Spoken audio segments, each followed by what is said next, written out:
Donc dans cet exercice, on va s'intéresser à des applications de calcul de déterminants. Et on va regarder un exercice qui est assez classique, qui est autour de la matrice de Vandermonde, et donc calcul du déterminant de la matrice de Vandermonde. Alors cette matrice-là, on l'écrit donc de cette façon. Donc c'est autour d'une suite, 1 à n. Et donc la matrice, on remarque que sur chaque ligne, on a la même ligne avec des valeurs de A différentes. Donc on note Mn cette matrice, au rang n. On va noter Dn, qui est le déterminant de cette matrice. Et on va noter Pn aussi, qui est donc le produit, donc le polynôme dont les racines sont tous nos A1 jusqu'à An. Et donc on note Pn ce polynôme, et on réécrit aussi ce polynôme avec des coefficients. Donc Pn égale x puissance n plus la somme des lambda k x puissance k moins 1. Donc en fait là ça nous permet d'exprimer les lambda k qui sont les coefficients du polynôme. Et on réécrit aussi, donc il y a beaucoup de notation dans cet exercice, on réécrit Mn' aussi, qui est une matrice composée sur les n-1, sur la matrice carré de rang n-1 de m n-1, de la ligne V en dessous qui est, en fait on rajoute 1 à n jusqu'à an puissance n-2. Et ici, tout en bas à droite de la matrice, la valeur de polynôme Pn-1 en an. Ok. Ça peut paraître un peu barbare, mais on va voir que ça va nous servir.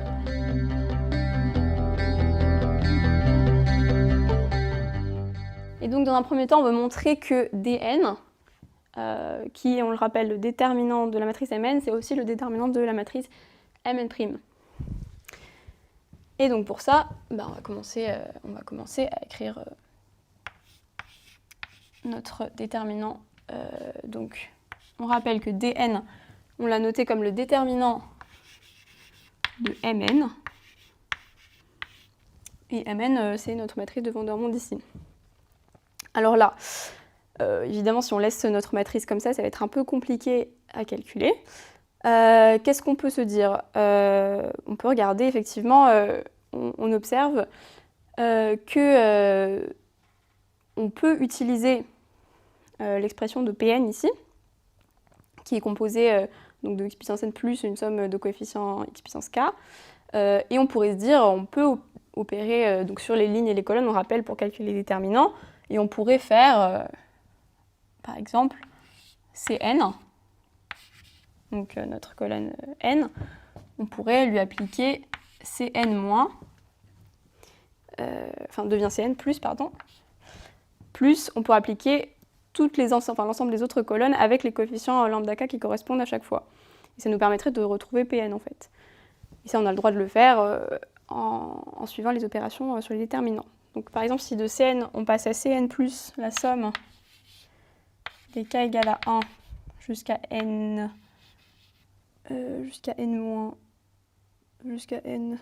moins 1, des lambda k ck,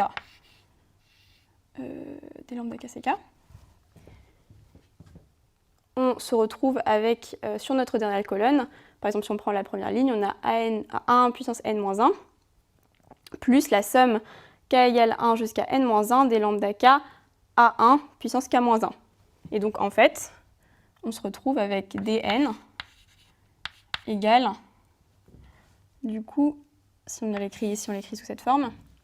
Donc les premiers termes, ça ne change pas. 1 puissance n-2. Et là, on se retrouve avec Pn-1 de A1. Et de même sur toutes les autres lignes. Voilà, je ne vais pas le réécrire. Hop.